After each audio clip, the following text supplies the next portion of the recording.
Cricket ಲಂಡನ್ನಲ್ಲಿ ನಿನ್ನೆ ನಡೆದ ಭಾರತ ಮತ್ತು ಇಂಗ್ಲೆಂಡ್ ನಡುವಿನ ಮಹಿಳಾ ಏಕದಿನ ಕ್ರಿಕೆಟ್ನಲ್ಲಿ ಭಾರತದ ವನಿತೆಯರು ಸೋಲು ಅನುಭವಿಸಿದ್ದಾರೆ.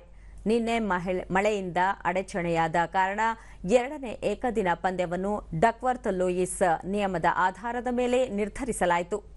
ನಿನ್ನೆ ನಡೆದ ಪಂದ್ಯದಲ್ಲಿ ಪ್ರತಿ ಇನ್ನಿಂಗ್ಸ್ಗೆ 29 ಓವರ್ಗಳನ್ನು ನಿಗದಿ ಮಾಡಲಾಗಿತ್ತು. ಟಾಸ್ ಗೆದ್ದ ಇಂಗ್ಲೆಂಡ್ ಫೀಲ್ಡಿಂಗ್ ಆಯ್ಕೆ ಮಾಡಿಕೊಂಡಿತ್ತು. ಭಾರತದ ಉಪನಾಯಕಿ ಸ್ಮೃತಿ ಮಂದಾನ 42 ರನ್ ಹಾಗೂ ದೀಪ್ತಿ ಶರ್ಮಾ ಅಜಯ್ ರಾಗಿ 30 ರನ್ ಗಳಿಸಿದರು. ಭಾರತ ತಂಡವು 29 ಓವರ್ಗಳಲ್ಲಿ 8 ವಿಕೆಟ್ ನಷ್ಟಕ್ಕೆ 143 ರನ್ ಗಳಿಸಿತ್ತು. ಈ ಗುರಿ ಬೆನ್ನತ್ತಿದ್ದ ಇಂಗ್ಲೆಂಡ್ 24 ಓವರ್ಗಳಲ್ಲಿ 2 ವಿಕೆಟ್ ನಷ್ಟಕ್ಕೆ 116 ರನ್ ಗಳಿಸಿ ಜಯದ ನಗೆ ಬೀರಿತು.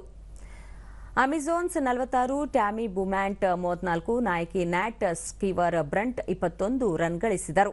8 ವಿಕೆಟ್ಗಳಿಂದ ಭಾರತವನ್ನು ಇಂಗ್ಲೆಂಡ್ ಮಣಿಸಿತು.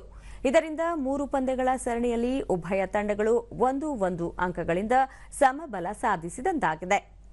ಸೌಥ್ಯಾಂಪ್ಟನ್ನಲ್ಲಿ ನಡೆದ ಮೊದಲ ಪಂದ್ಯದಲ್ಲಿ ಭಾರತ 4 ವಿಕೆಟ್ಗಳಿಂದ ಜಯ ಸಾಧಿಸಿತ್ತು. ಇದೇ ತಿಂಗಳ 22ರಂದು 3ನೇ ಮತ್ತು ಅಂತಿಮ ಪಂದ್ಯ ಚೆಸ್ಟರ್ ಲೀ ಸ್ಟ್ರೀಟ್ನಲ್ಲಿ ನಡೆಯಲಿದ್ದು ಉಭಯ ತಂಡಗಳಿಗೆ ನಿರ್ಣಾಯಕವೆನಿಸಲಿದೆ.